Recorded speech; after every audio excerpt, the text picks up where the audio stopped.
J'avais tendance à aimer raconter des histoires. J'ai fait du théâtre de boulevard avec les pièces tout à fait très populaires, hein, comme Ne coupez pas mes arbres, Georges et Margaret, Très à table, monument hein, d'une scène de table à travers une famille française et dont le 13e larron est hautement non désiré.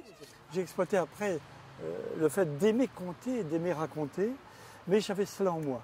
Et c'est vrai que lorsque je donnais mon message, même à mes apprentis, quand j'étais maître d'hôtel sommelier, lorsque je donnais ce message, c'était toujours de façon un petit peu avec faconde. J'aimais bien faire rêver à travers un paysage. Les mots pour moi étaient vraiment un véhicule vraiment pour une meilleure compréhension.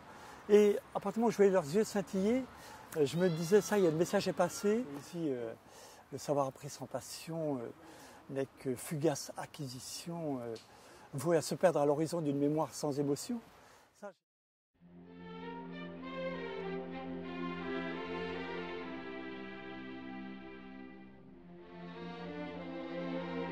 Par rapport au livre hein, que j'ai réalisé, eh bien justement j'ai voulu que la première partie soit le vin comme la vie. Voilà, parce que quand on regarde l'histoire de la vigne en elle-même, elle a toujours accompagné les hommes à travers tous les siècles. Elle leur a montré le chemin à parcourir. Là où il y a du vin, il n'y a pas de barbarie. Hein, donc la civilisation du vin, pendant 25 siècles, elle a accompagné les hommes. Et pendant les nuits noires du Moyen-Âge, hein, où les hordes de barbares déferlaient, eh bien on ne faisait plus de vin. Donc quelque part, bien sûr, il y a la sanctification du vin à travers la religion chrétienne, hein, qui a fait se propager le vin à travers le monde, à travers ces missionnaires. Mais comparer effectivement le vin à la vie, oui, tout à fait. Et dans mon livre, c'est vrai, j'aime bien, à certains passages, m'exprimer à la première personne du singulier.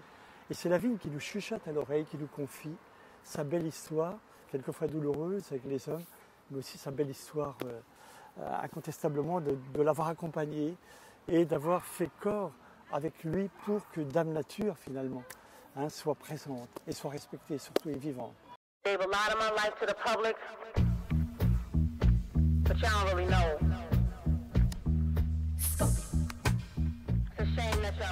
C'était une longue histoire parce que toujours en moi j'ai eu une aspiration écologique.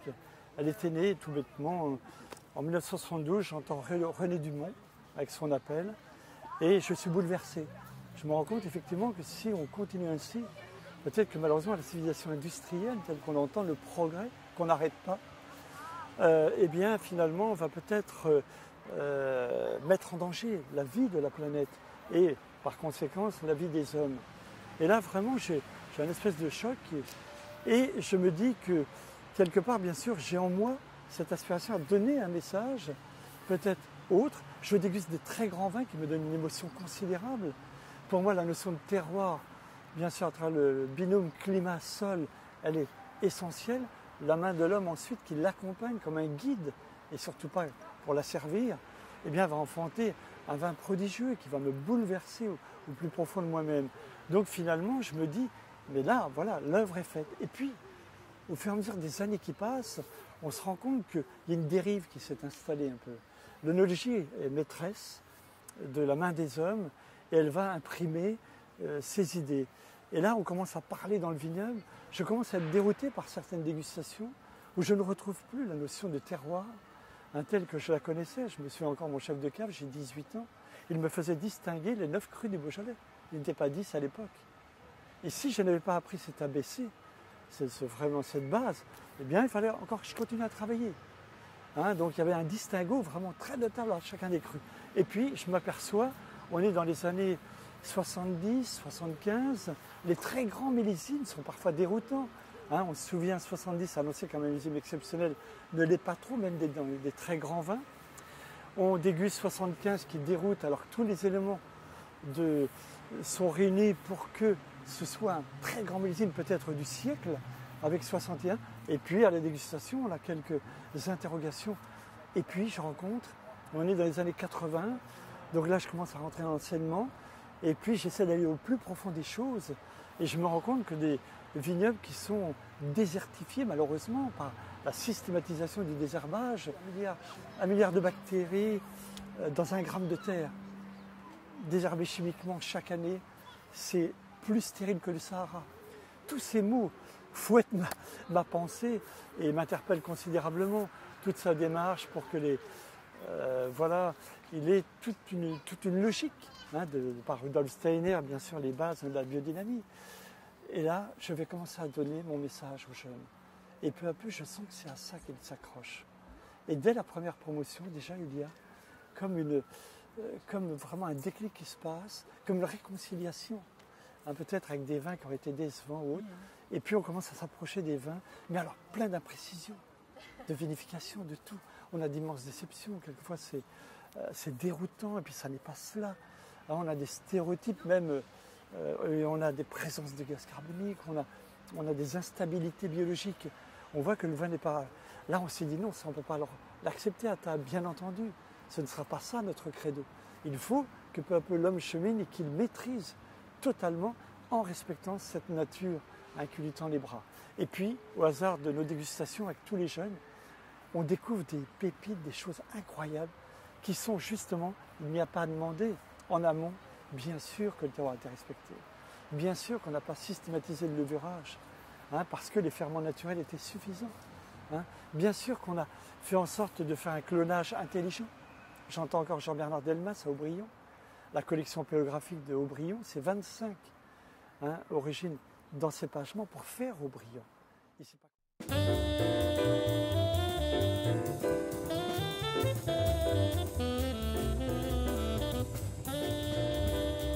Ouais, par exemple, moi j'étais un enfant du beau service Guéridon à la Russe.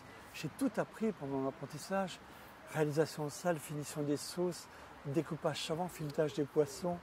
Je me rappelle quand je suis devenu maître d'hôtel après sommelier, je virevoltais de table en table, hein, ça crépitait de tous côtés, les réchauds s'enflammaient de bonheur et de frayeur aussi au niveau des clients. Mais c'était un grand bonheur, hein, que de bondir sur un carré d'agneau, hein, abandonné par tous, hein, pauvres bêtes, sur l'hôtel des hommes. Enfin en tout cas, donc beau service vraiment, hein, pour faire 30 couverts, on était 10, 12 parfois. Donc ça paraît insensé, mais c'était cela. Sur le France, on était 2 chefs de rang et son commis pour faire 14 couverts. Un maître d'hôtel avec 40 clients. C'était déjà immense. Bien. Donc, pour dire, ce service, ce déploiement, hein, de savoir-faire, je l'ai vu disparaître.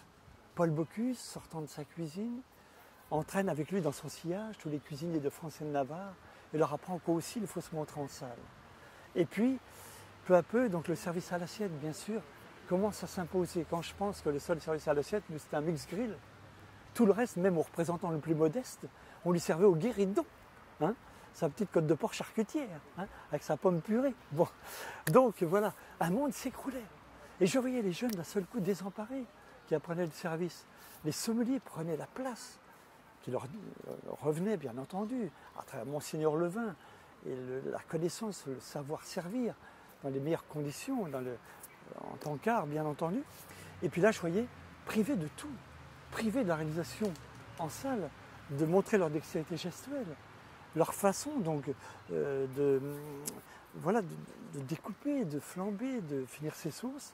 Et là, je voyais le désarroi dans leurs yeux. Et j'ai vu peu à peu ce métier de la salle pas mourir, ce domaine échapper à tout le monde. Et puis la prééminence des cuisiniers, mais bravo, bien sûr, de leurs doigts d'artistes. Ils ont des mains magiques, ils nous composent des symphonies d'odeurs, de goût en parfaite osmose. C'est un véritable bonheur, incontestablement. Ce sont des artistes. Jamais avec nos pinces de homard, on ne peut réaliser cela, j'en conviens. nous dressons une belle assiette, mais c'est tout, avec une certaine dextérité.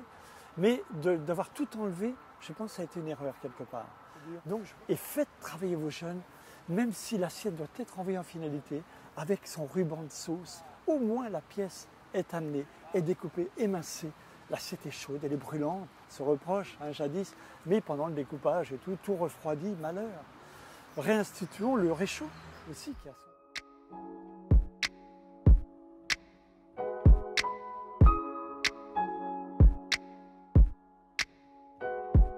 Effectivement, c'est que le vin retrouve peut-être une place plus démocratique, j'entends par là, où ces grands vins, ces grands terroirs ne soient plus l'apanage de quelques-uns qui ont l'argent pour se les offrir, ou pire, quelquefois malheureusement, ne faire que spéculer, comme on spécule sur un tableau de maître.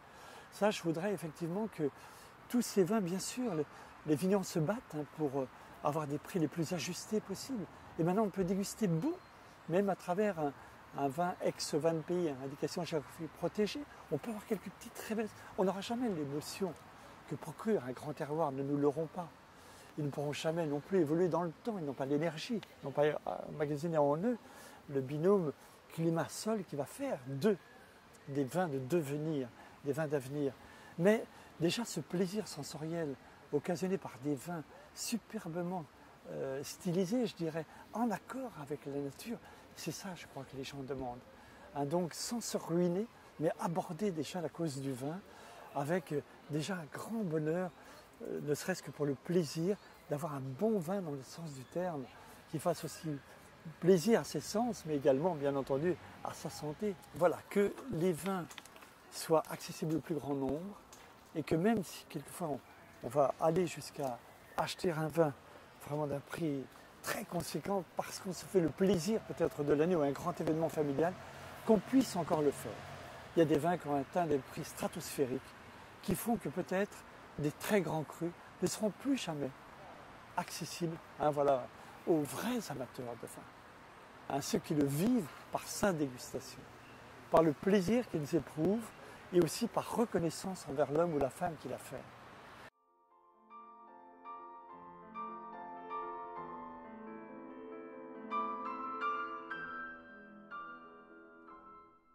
Donc une fois que cette technique a été ébauchée, apprise, plus ou moins maîtrisée, c'est la pratique qui fera l'adresse ensuite et la véritable dextérité gestuelle, moi c'était l'épanouissement humain. Aucun jeune ne devait être laissé sur le carreau, si faible soit-il justement. Je demandais ce que la classe le paterne pour les garçons et le materne pour les filles. De surtout ne pas le laisser au bord du chemin. Donc ça veut dire que pour moi, déjà, montrer des qualités humaines dans le groupe, les uns pour les autres, tous pour un, pour tous, on peut dire, D'Artagnan. Et donc, je faisais en sorte que vraiment il y ait une émulation dans le groupe. Et puis, donc, tout ce paysage du vin. Moi, ce qui était intéressant pour moi, c'était ce dialogue avec le client. Non pas faire des leçons d'œnologie, faire un discours roboratif, trop empreint de la technique d'élaboration et de ça, non. Si, il y a des clients qui sont intéressés pour cela. On leur répond, bien entendu. On doit connaître cela. Mais ce qui était important, c'est ce message. Comment installer dans l'esprit de la personne qui va commander son vin, lui donner envie d'aller vers un vigneron tout simple, mais traduisant un paysage assez poétique, je dois dire, où à la fois l'être humain est dans ce paysage, donc, et qui va faire que la personne, mais sans aucune hésitation, va dire oui, bien sûr, bon, je vous suis, je vous suis. Ça donne envie, ça y est, je l'ai déjà dégusté. Voilà. Et c'était ça la victoire. Pour moi, la compréhension aussi de l'accord mets et vin.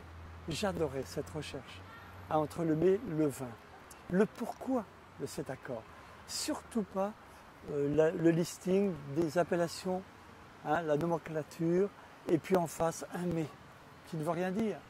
Donc, qui est peut-être dans les règles classiques, mais qui n'apporte rien. Donc toujours le pourquoi. Pourquoi est-ce qu'un bouquet donné va s'associer donc avec le fumé d'un plat?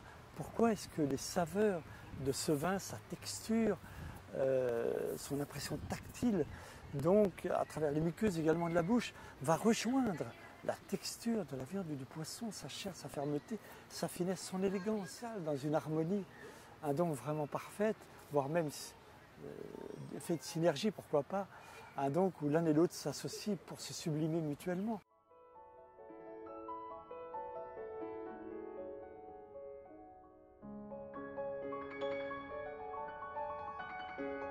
Mon langage, toujours la poésie était primordiale. Combien de fois les profs de français me disent « c'est dingue, en un an il a fait plus de progrès que moi, ça fait 4 ans que je suis ce jeune. » Et là, je vois, il est en train de rédiger un commentaire sur le vin, ou alors l'exprimer oralement. C'est complètement fou. Il est méconnaissable. La poésie, à travers les mots, et a eu envie, lui aussi, de tracer son tableau. Difficilement au départ, mais après il a appris comment on cerne un peu les contours et les atours d'un vin. Et ça, la langue française est merveilleuse pour ça. Donc, de là, langage du vin, poésie des mots, pour le traduire, les gens adoreront toujours cela. Et ce n'est pas faire preuve de suffisance et d'obséquiosité, de vouloir se prendre pour ce qu'on n'est pas, non. La poésie des mots, c'est le recul de la vulgarité. C'est donc justement faire en sorte que, plus que jamais, la notion civilisatrice du vin joue son rôle. Donc, et là, effectivement, on peut rejoindre toutes les formes d'art.